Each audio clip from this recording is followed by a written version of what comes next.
밤 11시만 되면 주택가 인근의 10차선 도로에 나타난다는 정체불명의 인물들.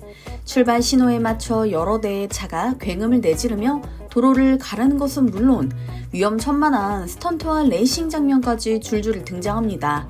심지어 폭죽을 터뜨리고 차에 매달리듯 고개를 펼치는 남성의 모습까지 보이는데요. 누가 봐도 광기라고밖에 표현할 수 없는 이 모습은 영화 속 장면도 한두 번에 걸친 단발성 소동도 아니었습니다. 지난해 3월부터 11월까지 약 9개월에 걸쳐 70회가량의 미친 난폭 운전을 이어온 이들의 정체, 다름 아닌 한국에 거주하는 외국인들이었습니다. 그렇다면 경찰은 왜 9개월 동안이나 이들을 잡지 못한 걸까요?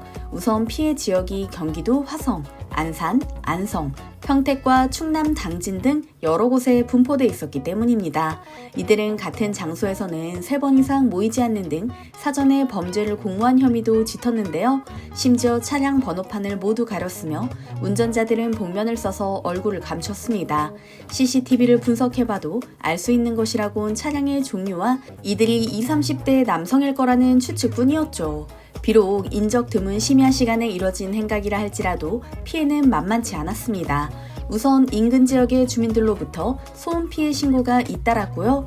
주변에 주택가와 학교가 있었기에 자칫하면 인명사고도 발생할 수 있는 상황이었습니다. 도로 노면에 타이어 자국이 남고 손상되는 등 물리적 피해 역시 심각했고요.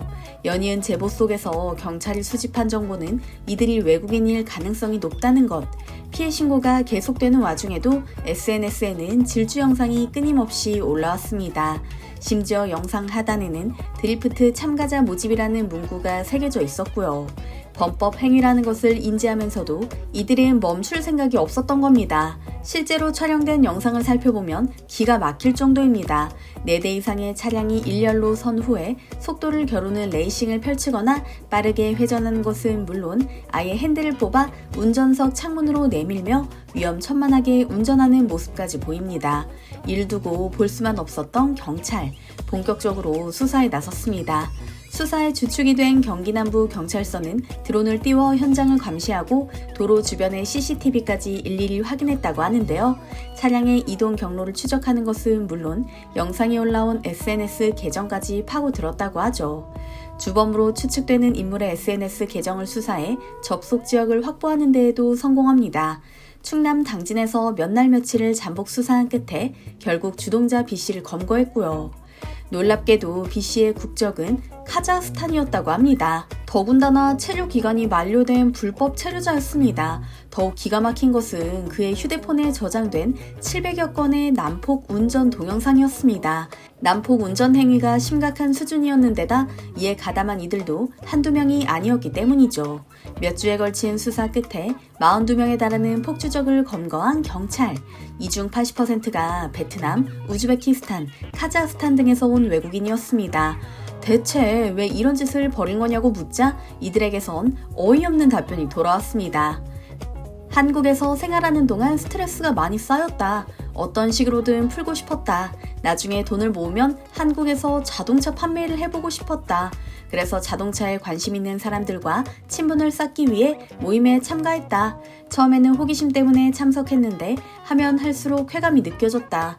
자동차로 질주하는 동안만큼은 한국이 아닌 다른 나라에 있는 것만 같았다.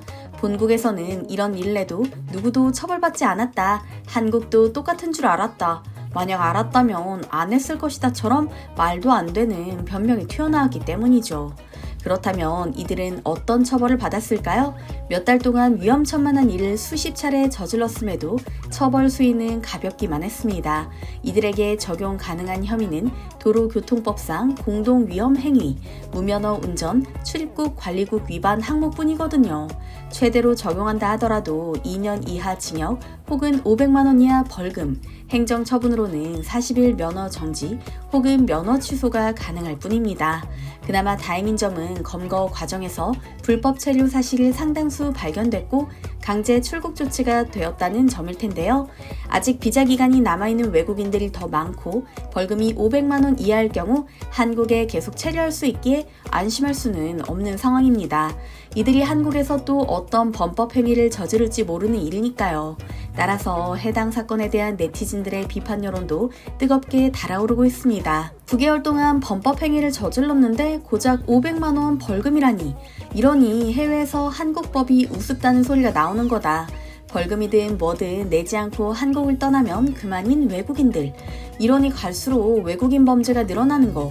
피해 지역 중 한 곳인 안산만 가도 외국인들이 너무 많아 무서울 정도입니다. 한국 법을 우습게 보는 외국인들이 너무 많다 보니 그냥 외국인 많은 곳을 안 가게 되네요. 도로 복구 비용까지 받아내고 영구 추방해라. 저걸 또 세금을 들여서 고친다고? 전 세계가 자국 중심주의로 흘러가는 와중에 외국인 범죄자를 왜 보호해야 하는 거지? 외국인 범죄는 가중 처벌해야 함. 이렇게 잡아도 외국인이고 초범이라는 이유로 감형해주는 일이 비일비재하기 때문에 솔직히 강력 처벌은 기대도 안 된다. 해외에서 만약 이런 짓을 하다가 잡혔다면 무조건 차는 폐차되고 징역까지 산다. 한국 법은 왜 이렇게 가벼운 거야? 합법적으로 체류한 외국인이 범죄를 저질렀다고 해도 황당할 판에 불법 체류자들이 간도 크네. 불법 체류자 한 명당 얼마 이렇게 포상금 걸고 불법 체류자 단속부터 시작하자처럼 일침을 가하는 네티즌들이 많았는데요. 실제로 최근 몇 년 사이 외국인 범죄는 무서울 정도로 증가하는 추세입니다. 법무부 통계에 따르면 2019년 약 3만 5천 건이던 외국인 범죄는 2023년 4만 건을 훌쩍 넘어섰다고 하는데요. 특히 교통범죄와 폭력, 약물 관련 범죄 비율이 급격하게 높아졌다고 하죠. 심지어 안산과 평택 같은 특정 지역에서는 전체 범죄의 20%를 넘는 비율이 외국인에 의해 발생했을 정도라고 하고요. 외국인 노동자들이 많이 사는 지역의 경우 한국인들은 도저히 거주할 수 없을 만큼 슬럼화가 되어버렸다는 평가가 잇따르는 것도 사실인데요. 이번 사건은 일부 외국인의 일탈이 아닌 한국 사회의 구조적인 문제를 잘 드러내는 문제라고 볼 수 있습니다. 최근 외국인 관광객을 비롯해 체류 외국인 수가 급격히 늘고 있음에도 범죄 예방을 위한 감시 시스템이나 법적 처벌은 턱없이 부족하기 때문이죠. 특히 이번 사례처럼 범죄를 노릴 삼아 소비하는 문화가 외국인 사이에서 일반화된다면 그 피해는 결국 무고한 시민들의 몫이 되고 말 텐데요. 일각에서는 이와 같은 문제를 방치한다면 향후 외국인 범죄가 조직화되고 더 지능적으로 진화할 수 있다는 우려도 제기되고 있습니다. SNS나 온라인 커뮤니티를 통해 실시간으로 정보를 공유하고 쉽게 모일 수 있는 시대인 만큼 단순 경범죄가 아닌 대규모 중범죄가 발생할 가능성마저 있으니까요. 결국 이번 사건은 오래전부터 지적되어 온 한국이 외국인 범죄에 대한 처벌이 상대적으로 약하다는 인식, 결국 한국은 법이 허술한 나라라는 잘못된 메시지를 해외에 퍼뜨리는 계기가 될 수 있기에 반드시 엄중히 처벌해야 한다고 생각됩니다. 여러분께서는 어떻게 생각하시나요? 오늘 영상도 흥미로우셨다면 좋아요와 구독 부탁드리겠습니다. 항상 함께해 주시는 구독자, 시청자 여러분 감사합니다.